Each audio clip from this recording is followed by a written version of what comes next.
Bonjour mesdames et messieurs et bienvenue à vous dans votre émission Ma famille, ma vie, spéciale été. Aujourd'hui l'émission est consacrée à la médecine esthétique en cette saison estivale. Le thème est le suivant, médecine esthétique, gare aux dérives.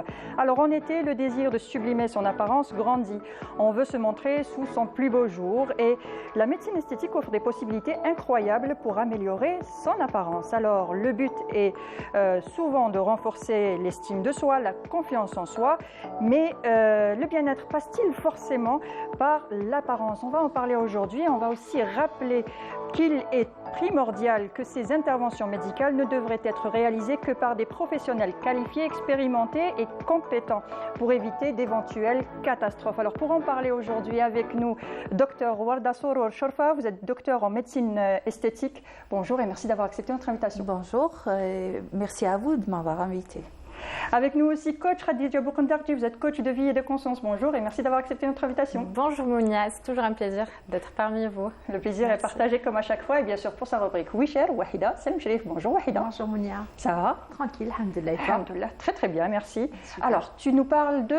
On va parler de beauté. Voilà. On va parler de la beauté des pieds et des mains. Exactement, manicure, pédicure. Exactement, des soins qu'on essaie de faire chaque année quand la saison estivale est là. Donc on essaie de se faire belle jusqu'au bout des ongles.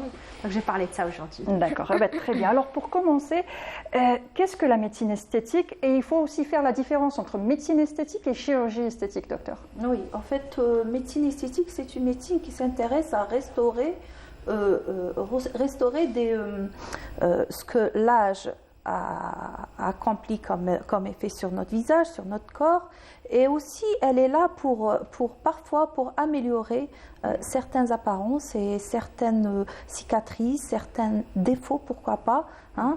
On ne dit pas que l'être humain n'est pas bien fait. Au contraire, subhanallah, mais par contre, parfois on a des anomalies que la médecine esthétique pourrait améliorer et de là on pourrait améliorer aussi la vie sociale de la personne. On va dire que ça va sublimer un petit peu la personne. Oui, ça va sublimer, non pas un petit peu, par contre ça change des vies, hein. C'est carrément des vies d'une situation sociale à changer. Hein. Il y a des femmes qui ne se sentent pas mariées à cause d'une petite cicatrice au visage. Désolée pour ça, mais autant corriger cette cicatrice et avoir une vie sereine, avoir une vie de couple, faire fonder une famille, juste pour un petit détail qui n'interfère pas normalement dans une vie sociale. Et par contre, la médecine esthétique, elle est agressive, mais pas autant que la chirurgie esthétique. La médecine esthétique s'intéresse au peeling, s'intéresse, quand on dit peeling, on va peler la peau. Hein. Donc s'intéresse à ça, s'intéresse au laser, aux injectables, aux soins, à des produits, des nutriments, des vitamines, aux tenseurs. Quand je dis tenseurs, je parle de produits qui agissent dans le but de la tonicité de la peau. Donc c'est ça la médecine esthétique. Elle est agressive, mais pas autant que la chirurgie esthétique. Chirurgie esthétique, c'est bistouri. Voilà, c'est bistouri, c'est suture, c'est malade lourd, c'est bloc, c'est asepsie totale, c'est autre chose. D'accord. Et quelles sont les qualifications, les certifications nécessaires pour exercer la médecine esthétique aujourd'hui? Déjà, pour faire la médecine esthétique, vous savez que cette discipline, au fait, n'existe pas en Algérie. Donc, il faut être à la base docteur en médecine ici en Algérie ou autre. Il faut avoir le doctorat en médecine. Et puis, par la suite, on aura à faire des formations de médecine esthétique. Si je parle de moi, j'ai été à l'étranger. J'ai été en France pour faire des DU. C'est des diplômes universitaires. On a des stages pratiques à l'hôpital, on a des études dans l'amphi, on a des études face aux patients pour avoir ce diplôme-là. Et puis, on a des examens à passer aussi. Voilà. Mais sinon, bientôt, Inch'Allah, il y aura... ces formations seront régies ici en Algérie, Inch'Allah, dans l'université algérienne. Et là, on aura encore à avoir des médecins encore plus compétents. D'accord. Inch'Allah. Inch'Allah, très bien. Alors, quel est le lien entre la beauté extérieure et l'épanouissement intérieur, selon vous, coach Khadija Boukandarji? Alors, moi, je trouve que le point qui relie, c'est-à-dire, c'est l'estime de soi. Si, par exemple, je vais recevoir une femme qui trouve qu'aller chez docteur pour améliorer ses lèvres, enlever une cicatrice, des traits de vieillesse qui peuvent l'aider à s'aimer, à améliorer sa vision d'elle-même, ben pourquoi pas? Moi, je trouve que c'est dans le cas où la personne aussi n'a pas d'antécédents. Voilà, c'est très important. Il faut toujours évaluer ça. Et je trouve que c'est important au niveau des cabinets de médecins de pouvoir aussi évaluer si cette personne a réellement besoin de ce soin ou bien il n'y a pas lieu de modifier. Généralement, on trouve des médecins qui recommandent, qui encadrent, qui ont cet aspect d'analyse et qui, dans le cas où ils trouvent que le patient n'a pas besoin de ce soin esthétique, ils l'envoient vers un psychologue ou un coach pour pouvoir travailler sur d'autres aspects du besoin de cette personne. Très bien. Et comment que ça se passe justement, une consultation pour, par exemple, gonfler les lèvres ou plutôt cacher une petite cicatrice? Est-ce que vous, pendant l'interrogatoire, vous faites un petit interrogatoire? Oui. Est-ce que, à ce moment-là, vous voyez si la personne la demande de la personne est nécessaire ou pas? Vous savez, à travers la prestation, on raconte une vie. En fait, la patiente, pour raconter juste l'histoire de sa cicatrice, elle raconte toute une vie, même pour sa lèvre, hein, que nous, on juge, c'est un plus, mais peut-être que pour elle, ça présente un handicap, pour elle ou pour son mari, ça dépend. Et donc, oui, on passe à la consulte, on voit si c'est vraiment nécessaire, et puis on voit la demande de la patiente, parce qu'il y a des patientes qui demandent des résultats un peu exagérés, et aussi, est-ce qu'il y a lieu de faire passer le produit? Est-ce que cette patiente va tolérer? Est-ce que ça ne va pas faire anormal? Est-ce que ça ne va pas faire plus qu'il en faut? Est-ce que selon son cas de santé, parce que aussi avant d'injecter n'importe quoi dans notre corps, il faut faire une anamnèse, si on tolère ou pas, parce que parfois la simple aiguille, la simple geste de faire rentrer l'aiguille dans la peau peut causer un hématome quand même. Et donc, c'est un questionnaire et tout. Et il faut gérer les patientes, parce que vous savez, des fois les patientes, elles nous ramènent des photos. Justement, j'allais vous poser les questions. Oui, la question, est-ce qu'on vient avec des photos avec des filtres ou des photos de staff, par exemple, pour vous dire je veux la même chose? Oui, je veux ça. Et puis parfois, elles nous envoient des photos avec des filtres, quand vous dites. Et quand on voit la patiente, c'est plus la stratégie qu'on avait opté pour laquelle au début, parce que là, on avait un filtre avec des lèvres et tout. L'augmentation était minime, la restauration était minime. Face aux patientes, on a du travail. Et puis, parfois, les patientes, elles cherchent un effet vraiment exagéré avec une seringue. Or, la seringue, elle ne fait pas l'effet, c'est plutôt la chirurgie. Donc, c'est nous qui orientons, madame, votre cas, ce n'est pas un relâchement qui pourra être traité chez moi. Au fait, c'est un relâchement vraiment très avancé. Donc, c'est le bistouri, en fait, c'est le chirurgien, c'est le maxillofacial qui pourrait faire ça, pas le médecin. Par contre, les choses qu'on pourrait nous-mêmes faire, restaurer et améliorer, ça se fait chez nous, mais je vous assure que c'est pas facile d'arrêter les patientes, surtout les patientes qui ont fait le tour des médecins. C'est vraiment difficile. Le médecin Flani m'a dit ça, l'autre il m'a dit ça, l'autre il n'a pas voulu me toucher, s'il vous plaît. Et puis il y a la conscience, et puis il y a la demande vraiment qui ne s'arrête pas de la patiente. Il y a un acharnement aussi. Oui, il y a un acharnement, et puis il y a aussi le coût. Face à nous, il y a une personne, peut-être que le coût va être vraiment, vraiment très élevé pour un petit résultat. Pourquoi? C'est une décision qu'il faut bien réfléchir avant de se lancer. Mais malheureusement, il y a aussi les réseaux sociaux qui nous influencent pas mal. Voilà, qui nous influencent. Parce qu'il y a une frustration. Oui. Il y a des stéréotypes qui sont diffusés, il y a la femme idéale avec maintenant le visage idéal. Ce n'est plus la taille idéale, mais le visage idéal, les lèvres pulpeuses, le teint bien tiré, les yeux bien bridés, et qui frustrent ces femmes-là, parce qu'on doit se définir et on doit être dans un moule qui ne convient pas à tout le monde. Il y a des femmes qui aillent, comme vient de dire le médecin, à la base elles sont frustrées. Elles ont des traumatismes, elles ont un refus, un rejet de certaines personnes, de la société, de la famille. Il y a beaucoup d'éléments qui viennent impacter. Et dans ce cas-là, moi, je préconise d'aller voir initialement un médecin, un psychologue ou un coach de vie qui va identifier réellement si cette personne initialement a ce besoin, parce qu'il ne faut pas dire que je vais vers le médecin, je fais. Après, elles veulent plus. Elles veulent plus.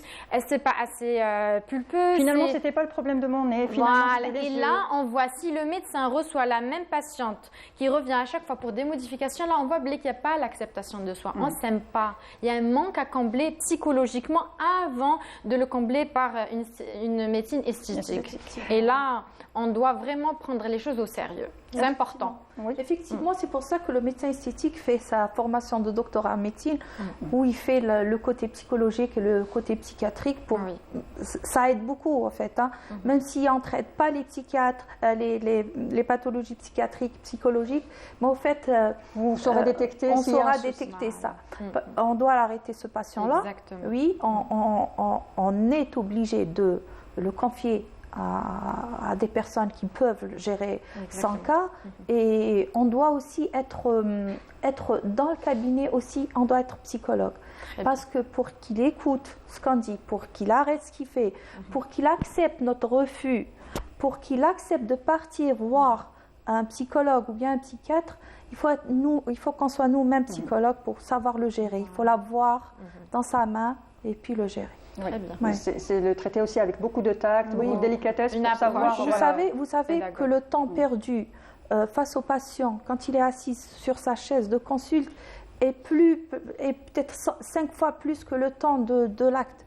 Oui. Parce qu'on en parle et on en parle et on en parle et on remarque, et le patient il essaye de cacher, et nous on le sait en fait. Il y a des patients qui cachent et on sait qu'il est en train de cacher. Madame, vous avez du produit? Non, j'en ai pas. Mais si vous avez du produit, madame, il est là. J'en ai pas, je vous assure, il y a helfo. Et puis, on n'a pas le droit de les brusquer. Et bien donc, sûr. Il faut y aller doucement, juste au point où elle prend confiance, elle ait confiance en nous. Et là, elle vous dit, au fait, vous, docteur, je vous ai menti, c'est vrai qu'il y en a, voilà, et voilà. Et là, on saura gérer. Vous voyez, et déjà lorsqu'elle avoue, déjà elle est dans notre main, c'est bon. Exactement. Elle est arrivée à avouer, on peut la gérer et on peut l'orienter vers vous. Est-ce qu'on peut dire que la médecine esthétique est devenue, on va dire, banale, et plus avant, à un certain moment, c'était assez tabou de dire voilà, je vais peut-être même cacher une cicatrice, même peut-être combler des rides. Mais est-ce que vous avez remarqué dans votre cabinet qu'il y avait plus de fréquentation, et est-ce que c'est devenu banal de venir voir un médecin? Non, pas encore. On est toujours on a toujours avec la phrase de docteur, s'il vous plaît, si ma collègue vient, vous lui dites pas. S'il vous plaît, on a toujours ça. Alors là, pour les hommes, c'est pire encore. Les hommes, comme si qu'il allait se maquiller, au fait. Il se traite lui aussi. C'est tabou. Oui. Et donc, non. C'est vrai qu'il y en a de plus en plus. Les femmes, elles sont plus ouvertes d'esprit et tout. Mais on a toujours cette peur de dire que je suis passée chez le médecin esthétique, comme quoi que je suis assez parfaite pour... Voilà, c'est moi-même. Je suis parfaite à la base, je ne me suis pas faite piquer, je ne me suis pas... j'ai pas fait de soins, en fait. Donc, cette question, elle y est toujours. On aimerait bien arriver à ce stade-là, de dire que j'ai fait mon botox, j'ai corrigé mes rides, j'ai restauré mon volume, j'ai fait mon cerne, j'ai amélioré ma cicatrice de brûlure que j'avais tant d'années. Regardez, elle est mieux parce que j'ai été voir un médecin. Voilà, on aimerait bien avoir ça. Mais ça se voit sur leur visage, pardon. En fait, ça se voit le lendemain, par exemple. Moi, au niveau des lèvres. Voilà, ça se voit, c'est tellement visible maintenant qu'on ne peut pas ne pas déceler une chirurgie, un soin ou tout simplement une injection. On ne peut plus cacher ça. Exactement, c'est trop visible. L'effet, je parle de l'effet des lèvres et l'effet au niveau du regard. Même le nez maintenant. Le nez, il est bizarre. D'ailleurs, quand on voit les personnes de profil, encore une fois, parce qu'on est connecté et on voit, il y a quelque chose qui ne va pas. En fait, c'est pas équilibré. Ça, c'est quand vous connaissez la personne. Voilà, quand on ne connaît pas la personne, on a du mal. La personne, elle est comme ça. Donc, on n'oserait pas lui dire que voilà, c'est beau, ça s'est amélioré, ou vous l'avez toujours eu ce nez. On ne peut pas lui demander ça. Par contre, une personne que vous avez déjà connue, vous connaissez ses périmètres. Nous, on parle de chiffres. Hein. Tout est, voilà. Donc, vous avez sa photo initiale. Et donc, vous le saurez, bien sûr.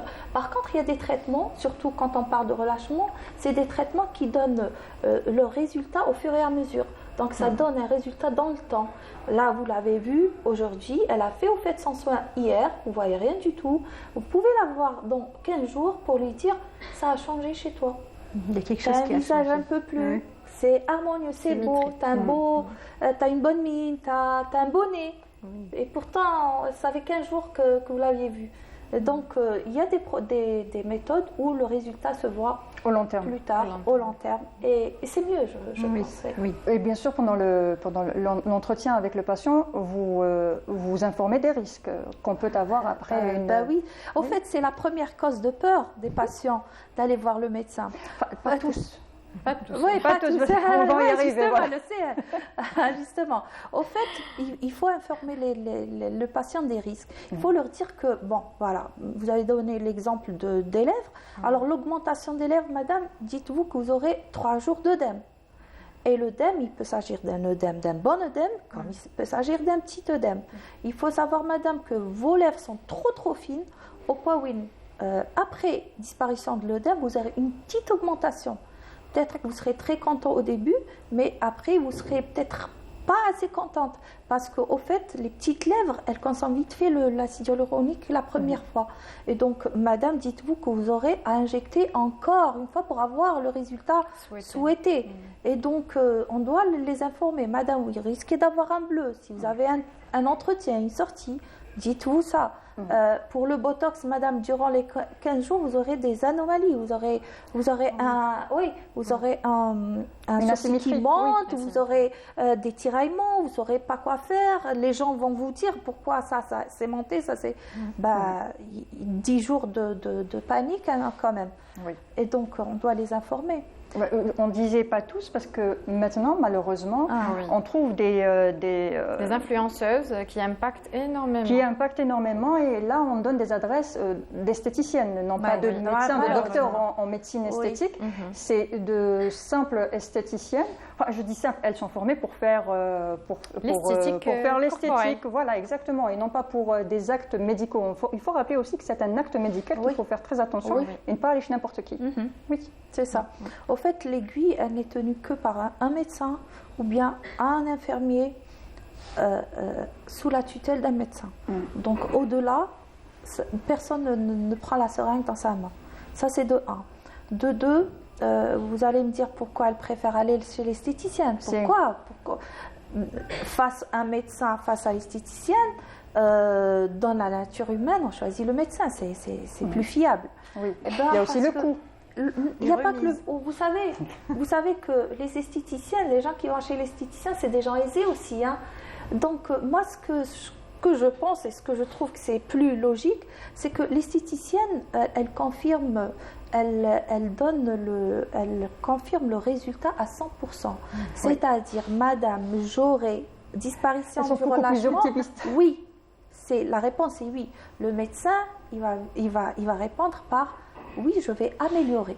Je voudrais bien arriver à un résultat de 100%. Je veux bien l'avoir. Mais moi, ma tâche, c'est d'améliorer le plus possible un relâchement de cette patiente.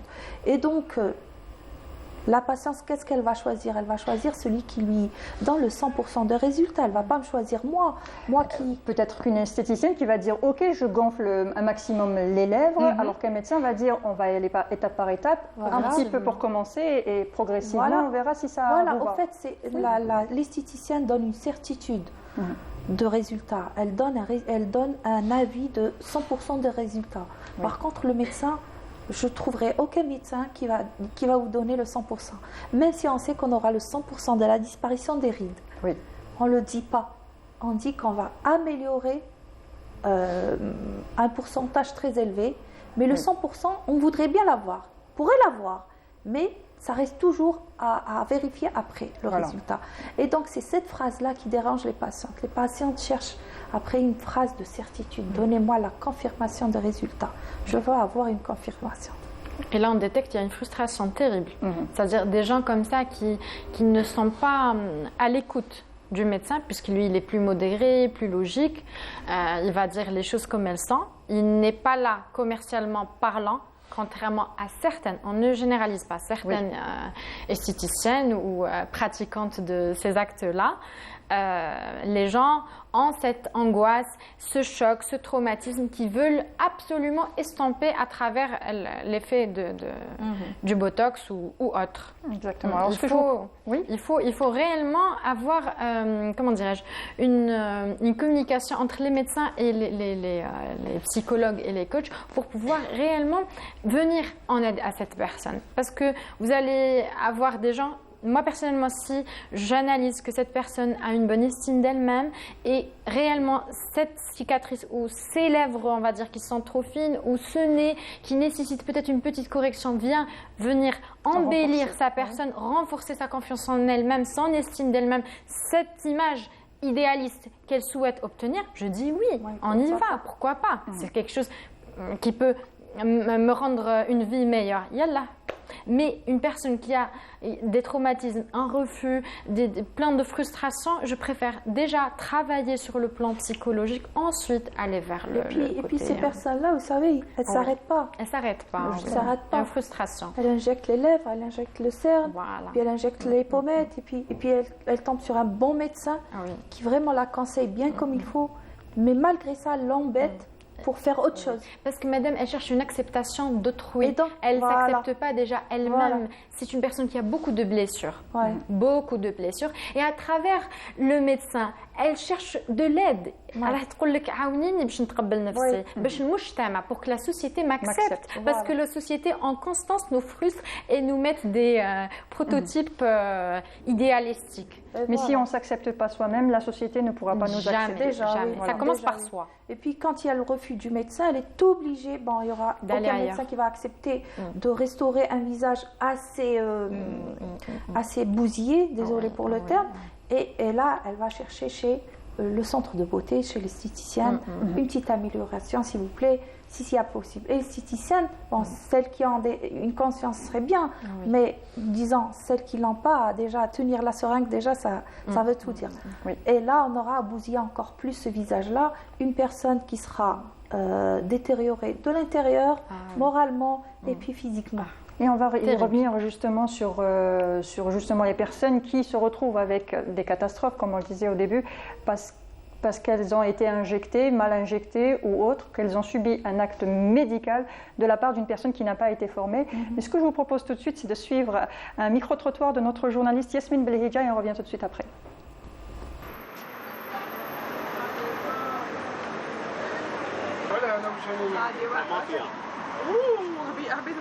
Personnellement, je suis tout à fait contre les soins esthétiques dans les salons de coiffure. Je suis plutôt pour peut-être corriger quelques défauts. Mais au niveau des cliniques avec des spécialistes, les dermatos, surtout les dermatos. Donc pour les soins comme ça, personnellement. Peut-être nettoyage de peau, les coiffures, peut-être ça.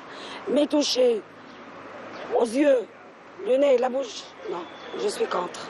Dans des instituts de beauté, du moment que c'est des coiffeuses, des esthéticiennes, donc ils ne sont pas compétents pour faire pour certains actes comme l'injection du Botox par exemple. Donc il y a des règles à respecter, des règles d'hygiène et un matériel, et puis il y a le geste qui doit être fait par un médecin. Et ça peut donner des risques d'infection.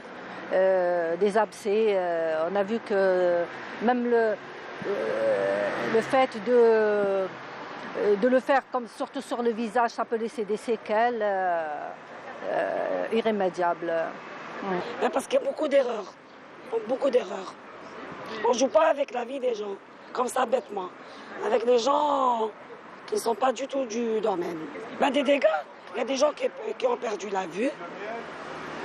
Je connais une femme, elle a fait de l'acide hyaluronique. Et l'acide hyaluronique, c'est une molécule très lourde. Donc elle a fait à ce niveau-là, et elle a eu des complications, mais très, très, très, très graves. Je suis un petit peu du domaine. Je conseille toutes les femmes et les filles de ne pas s'approcher à la chirurgie comme ça, sur un coup de tête ou là, dans des salons de coiffure. C'est très dangereux, vraiment très dangereux. Et moi, je ne le ferai jamais. crois que c'est dangereux parce que les filles دوكا راهم يكلخوا بان بتي بري زعما يروحوا باش يبدلوا لي تروك هكا ويشوفوا تاني سون انفلونسي بار دي انفلونسز هكا في السوشيال ميديا اي تو دونك يروحوا يديروا نيمبورت كوا عند دي جون ما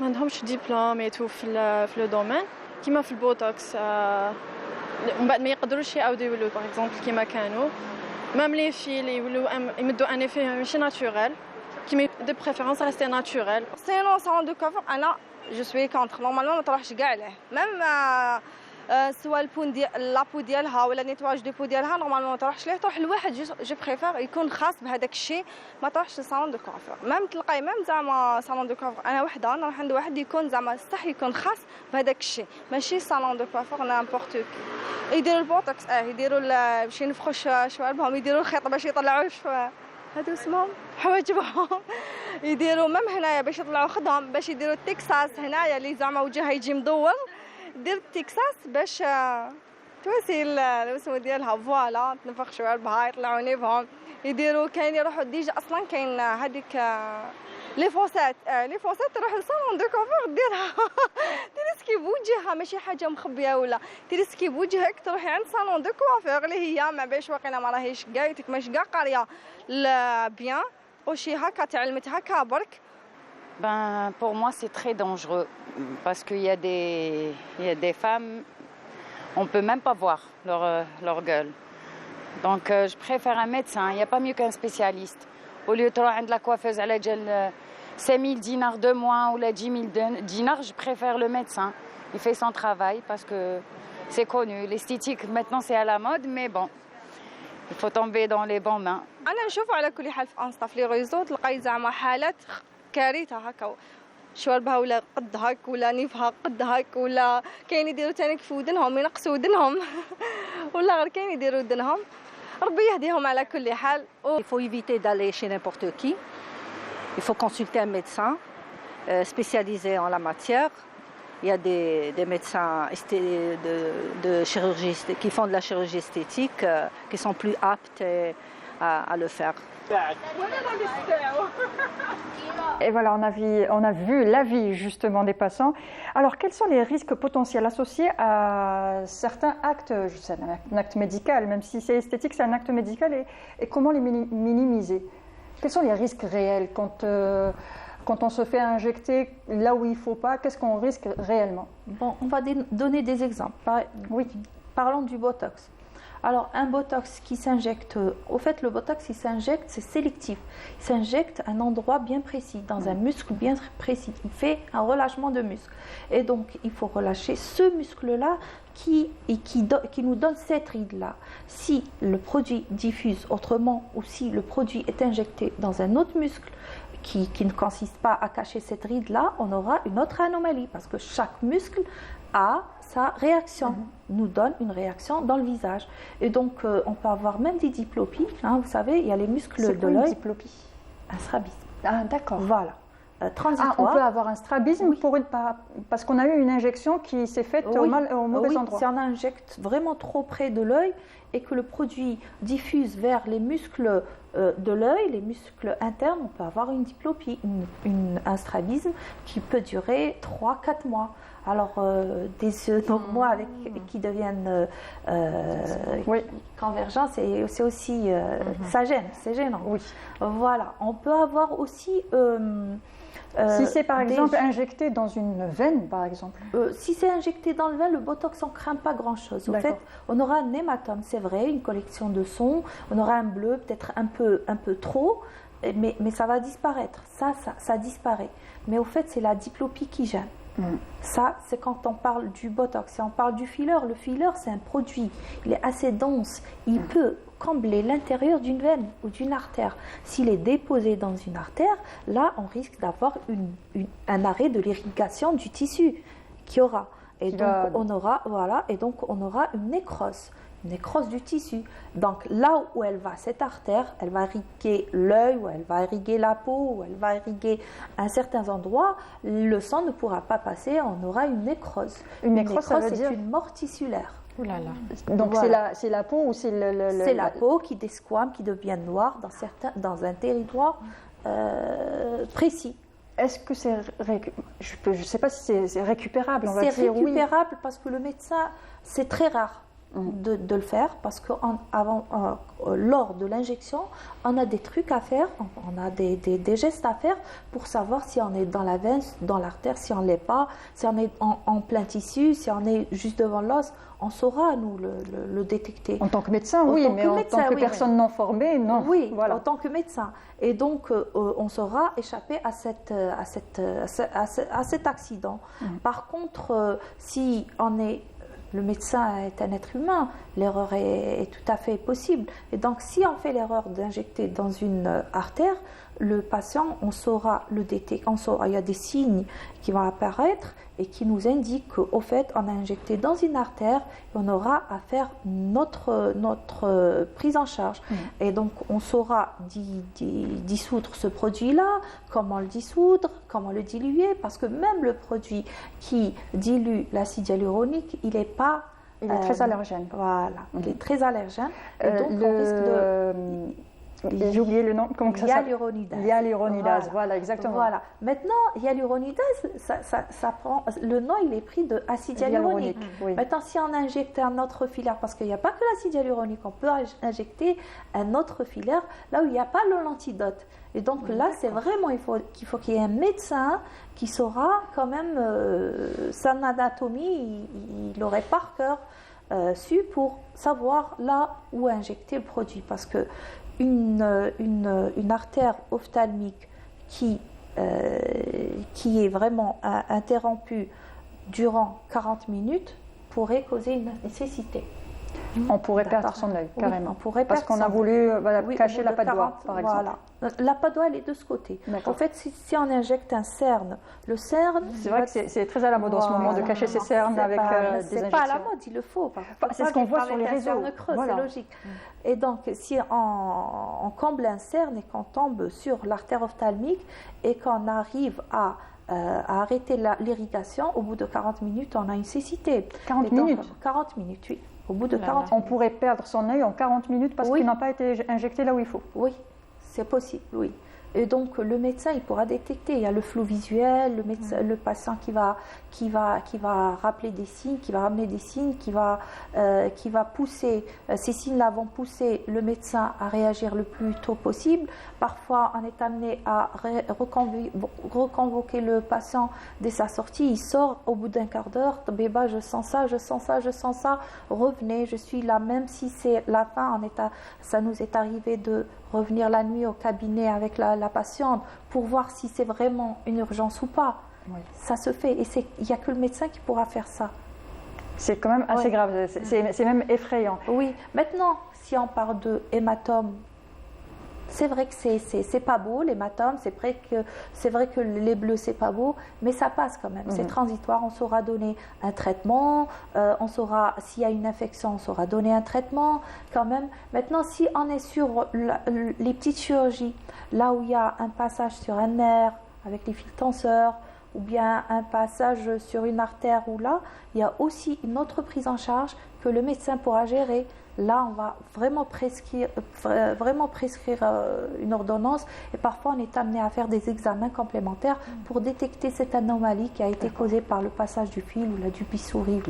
Et donc, oui,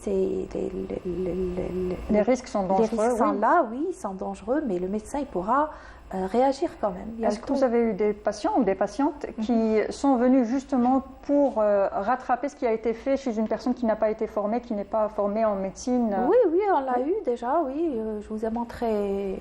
Oui, tout à l'heure dans les coulisses, oui, je vous ai montré. Donc oui, il y a des gens qui ont été injectés chez des non-médecins. Déjà, s'injecter chez un médecin, quand même, ne cache pas le risque. Il est toujours là, le risque. Alors, chez un non-médecin, le risque, il est encore plus élevé. Et donc, oui, on pourra avoir des cernes au fait, le cerne, c'est une perte de volume. Et la poche, c'est le contraire. Donc, c'est le produit qui sort. Et donc, la patiente tolère plutôt un cerne creux. Qu'on peut cacher avec du maquillage. Oui, qu'une poche. Aussi, des sourcils qui montent et qui descendent, des paupières tombantes. Bon, c'est vrai qu'on peut gérer ça, que ça va disparaître dans quelques temps, oui. Mais quand même, il faudra gérer ce patient-là pour qu'il patiente. Des nécroses qui commencent à apparaître, parce que la nécrose, quand elle commence à apparaître, on a des signes, on a une blancheur de peau, on a des squames et tout, le temps de gérer, de masser, d'enlever le produit et tout. Quand même, c'est une torture aussi. Oui, oui, c'est une torture aussi pour le patient et pour le médecin aussi, hein, parce que déjà, on est face à un produit qu'on ne sait pas lequel, l'endroit, on ne sait pas lequel. En fait, on suit ce qu'on a sur le visage, on suit ce que dit la patiente, la couleur, les signes, et c'est à l'aveuglette un petit peu pour corriger ça. Mais bon, pour l'instant, Dieu merci, on est arrivé à, moi, mes collègues, tout le médecin, on est arrivé à sauver, à sauver des vies carrément. Des fois, c'est le mari qui appelle la nuit, il nous dit voilà, ma femme s'est fait injecter, voilà, s'il vous plaît, docteur. Quand c'est un homme, on est obligé de réagir, parce que vu que l'homme déjà a appelé pour sa femme, c'est que c'est vraiment... C'est qu'elle est dans un état vraiment très, très grave. Voilà. Oui. Alors, comment guider quelqu'un qui envisage de subir des traitements, enfin des interventions, on va dire, esthétiques pour des raisons d'image de soi ou de pression sociale? Comment le guider? Comment lui parler? Comment l'apaiser déjà par rapport à ça? S'il a une pression sociale, c'est-à-dire que là, on détecte que cette personne n'a pas confiance en elle-même, il n'y a pas une acceptation de soi, ni une estime de soi. Il faut revenir en arrière, voir d'où, comment, qu'est-ce qu'il en est, travailler tous ces volets-là. Ensuite, on va réellement ensemble s'il y a lieu réellement d'aller chez le médecin, ou quand on guérit la personne et elle se dissocie de ses traumas, elle peut elle-même changer d'avis et voir par elle-même sa beauté. Et la considérer et l'évaluer. On n'est pas dans tous les cas nécessiteux d'un soin médical ou un soin esthétique pour pouvoir s'accepter soi-même. C'est relatif. Si je vais vers le médecin parce que je veux embellir, ça, c'est-à-dire qu'il y a une acceptation de soi, c'est juste que je voudrais modifier quelque chose. Mais si je vais vers le médecin parce que je ne m'accepte pas, là, il n'y a pas lieu. Parce que le médecin ne va pas vous donner cette solution. À chaque fois, vous allez repartir. Il faut aller chez le psychologue, chez le coach. C'est lui qui va détecter réellement la douleur qui est somatisée, hein, et la guérir. Et par la suite, on pourra avoir le vrai besoin, s'il y est ou pas. Si on est guéri à l'intérieur, on pourrait même s'en passer? Exactement, on pourrait s'en passer. Parce que réellement, moi, je trouve qu'il y a certains cas où on a besoin d'aller chez le médecin. Mais en généralité, on n'a pas besoin de ces comblants esthétiques. Parce que, comme a dit le médecin au début, il est magnifique. Oui. Il est magnifique. Il n'a pas besoin de ce comblement esthétique, je trouve. Alors, ce que je vous propose tout de suite, c'est Wahida. On va parler des beautés des mains et des pieds. Exactement. Avec Wahida Selimchif pour sa rubrique Oui Cher. Après ceci.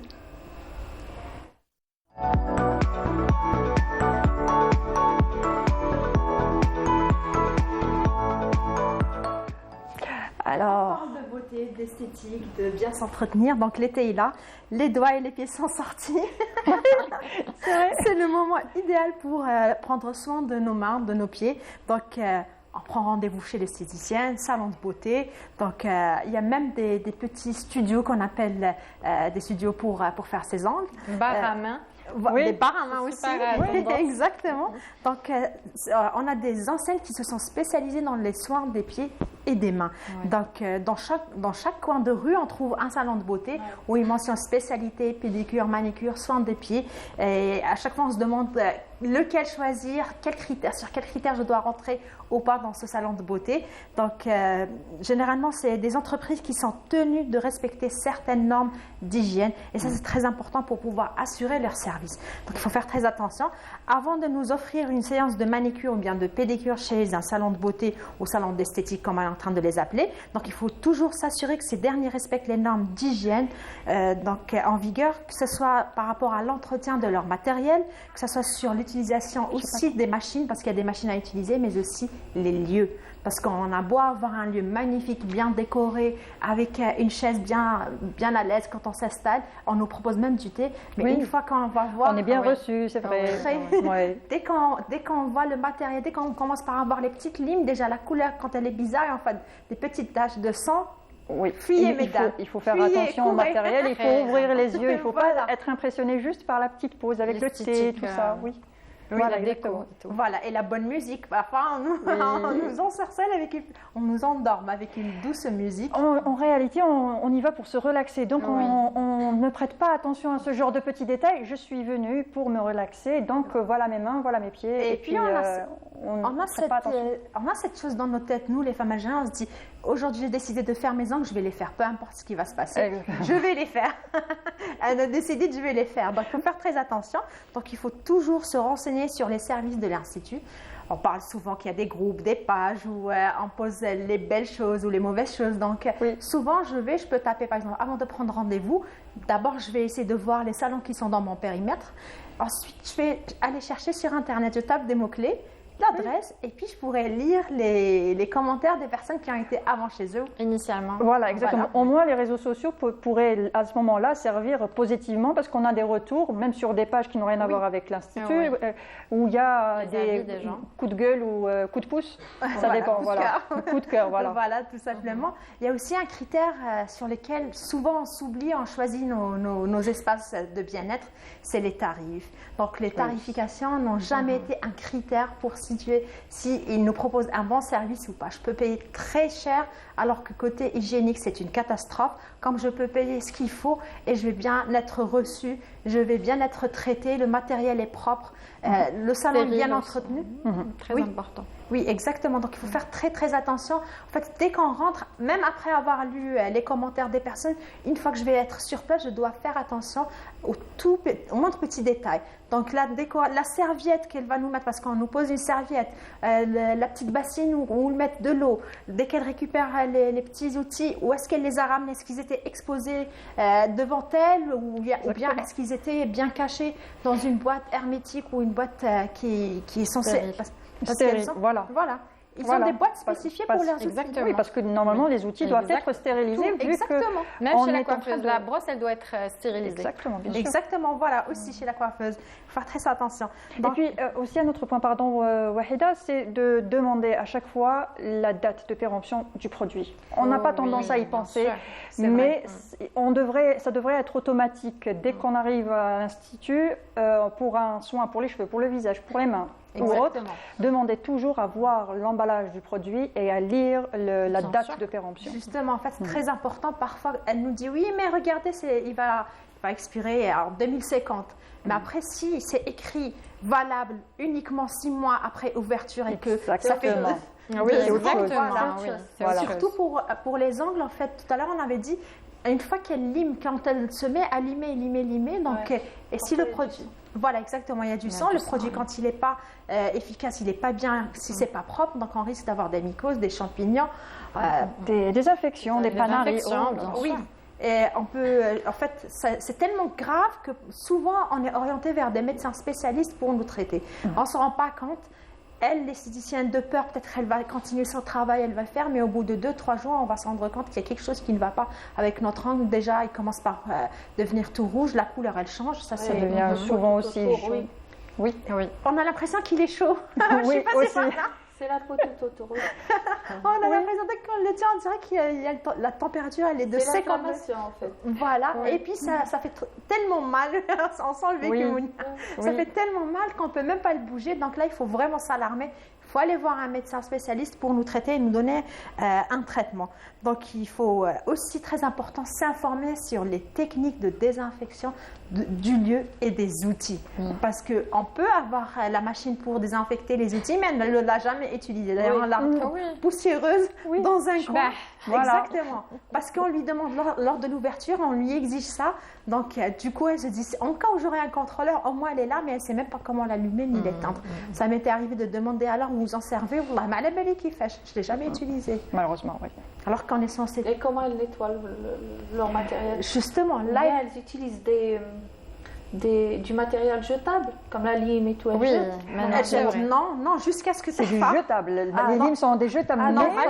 Par contre, est-ce qu'ils les jettent justement après chaque utilisation? C'est la question qu'il faut se poser aussi.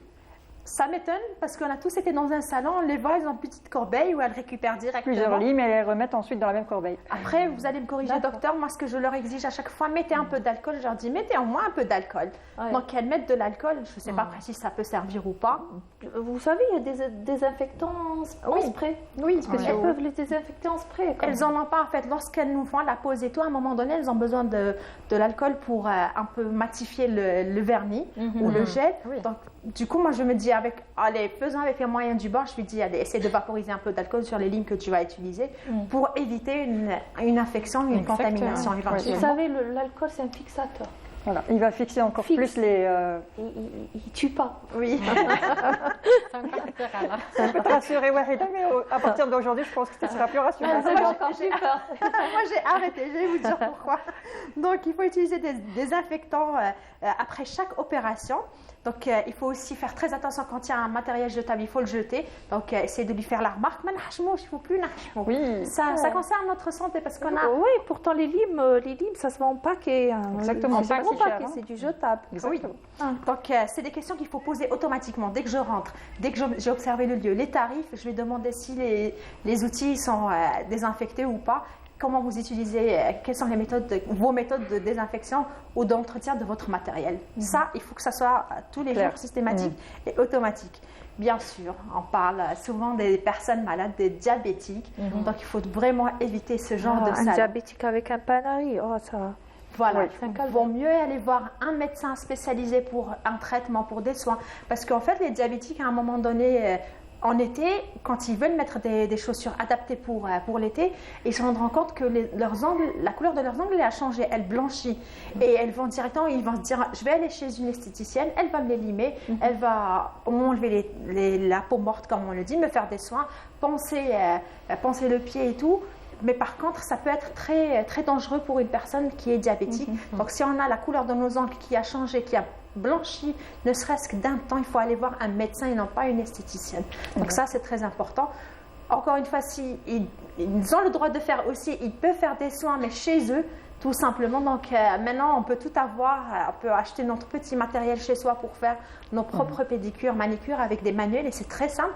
Et c'est des prix abordables. Donc on a pratiquement le même matériel qu'on peut retrouver dans un salon de beauté chez soi, en miniature. Donc, on peut très bien l'utiliser. Sinon, encore une fois, allez voir un médecin. J'insiste parce que je sais qu'on connaît tous des personnes diabétiques autour de nous. Les personnes diabétiques, oui. Et puis, les personnes diabétiques doivent avoir une hygiène de vie assez particulière, rigoureuse, surtout par rapport à leurs pieds. Se laver les pieds, surtout entre les orteils, et bien se sécher. Mettre des chaussures orthopédiques. Adaptées. Surtout en été. Pas de talons. Voilà, quand il fait chaud, il faut éviter de porter des chaussures à talons. Pas de talons du tout pour un diabétique, pas de chaussures serrées pour un diabétique, des chaussettes tous les jours. Régulièrement, si on a des pieds transpirants, donc essayez de les changer 2 fois par jour, voir si vous pouvez le faire 3 fois, faites-le. Donc il y a certaines personnes qui portent des bas ou des chaussettes qui sont cousues, donc il ne faut jamais avoir avec le trait de la couture pour pas sur les gêner. Orteils, parce que ça peut blesser un orteil, c'est clair. Oui. Voilà, et puis quand ils veulent par exemple mettre des sandales ou des nu-pieds comme on les appelle, donc il faut que ça soit adapté pour les personnes diabétiques pour qu'ils ne se blessent pas. Parce qu'une toute petite blessure, ça peut vraiment les rendre malades et au lieu de passer un été beau, donc ils vont... Ça peut être très grave, ça peut aller jusqu'à la bridge, la gangrène. Et donc pour les diabétiques, il faut faire très attention. Très attention. Aussi, j'ai découvert un truc, Mounia, c'est que pour les personnes diabétiques, il y a des vernis spécifiés pour eux. Donc on appelle ça des vernis aérés et ils sont aussi utilisés par des personnes qui font la plongée sous-marine. D'accord. Donc ça, ils peuvent les chercher. Ils sont en vente en Algérie, j'ai confirmé ça. C'est très pratique, avec des prix vraiment abordables. Ils peuvent même aller les chercher chez les pharmaciens en pharmacie. Ils peuvent faire plaisir à... Voilà, pour faire son vernis, pourquoi pas, même si on est diabétique, on a le droit quand même d'avoir de jolis pieds. Et aussi rappeler que les diabétiques n'ont pas forcément beaucoup de sensibilité sur la plante des pieds. Donc ne marchez pas sur le sable chaud, évitez d'exposer vos pieds au soleil. Les brûlures arrivent très vite et puis les diabétiques ne le sentent pas forcément et à ce moment-là, ça peut se compliquer. Donc il faut faire très attention. Voilà. Merci, Wahida. Avec plaisir, Mounia. Alors, dernière question, mesdames. Quel conseil donneriez-vous, d'abord vous, docteur, quel conseil donneriez-vous à une personne qui aimerait peut-être sublimer un petit peu son visage ou se sublimer tout simplement grâce à la médecine esthétique? En fait, embellir son visage chez un médecin, c'est l'embellir au naturel. Donc, il y aura l'effet naturel. Même si elle ne veut pas dire qu'elle s'est fait injecter, elle pourra le dire à l'aise. Je suis belle, c'est ma nature. Et puis, il y a la certitude et il y a le suivi chez le médecin. Et donc, la confirmation du 100% de résultat n'existe pas au fait. On peut l'avoir, mais elle n'existe pas au fait. Et donc, aller chez le médecin, c'est beaucoup. Aller chez le médecin directement, voilà. Voilà, non, au fait, il y a l'esthéticienne qui fait son travail aussi. Parfois, l'esthéticienne complète notre travail. Parfois, quand on fait certains soins, l'esthéticienne. Quel est le soin que l'esthéticienne peut justement appliquer? Comme la chute de cheveux, quand on traite, nous, la chute de cheveux, l'esthéticienne peut compléter notre travail. Avec quel acte, justement? Elle a des soins à faire sur le cuir chevelu, elle a des massages. Voilà, des actes, qu'elle pourra des actes superficiels, il faut le préciser, des actes superficiels, des massages, des masques. Parfois, moi j'ai une cicatrice que j'ai traitée qui va de la joue jusqu'au front, et comme on a traité, donc il y avait une brûlure, c'était un accident de la voie publique, il y avait une brûlure et une cicatrice suturée et tout, et donc on n'avait pas de sourcils. Moi j'ai traité la cicatrice, on a embelli la peau et tout, il fallait que l'esthéticienne vienne pour dessiner le sourcil. Et donc là, on a contribué tous les deux à avoir un beau résultat. Et donc, si l'esthéticienne a sa place juste après le médecin, mais elle ne doit pas le dépasser. Voilà. Mais sinon, moi, ce que je donne comme conseil, oui, c'est bien de s'embellir, c'est bien de vieillir en beauté, pourquoi pas, c'est bien d'estomper ses rides, c'est bien de... déjà, la femme, le fait de lui dire « vous êtes belle, toujours jeune, le beau teint que vous avez bonne mine », ça la rassure. C'est dans notre nature, nous les femmes. Et donc, oui, je suis pour l'esthétique et l'acte médical esthétique, sans exagérer. Voilà, sans exagération. Et bien sûr, chez un médecin, quand il s'agit d'un acte médical chez le médecin, l'esthéticienne a aussi ses traitements, on va dire, ou autres traitements, on va dire, pour des soins, voilà, des massages, des masques, ce genre de choses, d'accord, mais pas plus. Et il y a aussi la patience. Les patientes, des fois, elles doivent être patientes, elles doivent écouter le médecin, parce que parfois, pour un petit relâchement, elles décident de faire toute une chirurgie.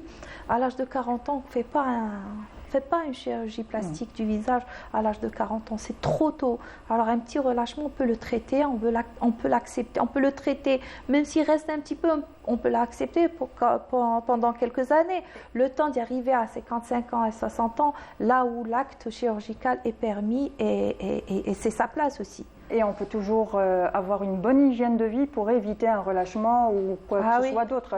La crème hydratante, l'alimentation, l'hydratation naturelle, l'eau. L'alimentation déjà contribue énormément à avoir un beau teint, un traitement anti-relâchement et tout. L'alimentation, c'est pour ça presque tous les médecins esthétiques sont aussi nutritionnistes. Voilà. Très bien. Oui, coach Khadija. Alors quel conseil?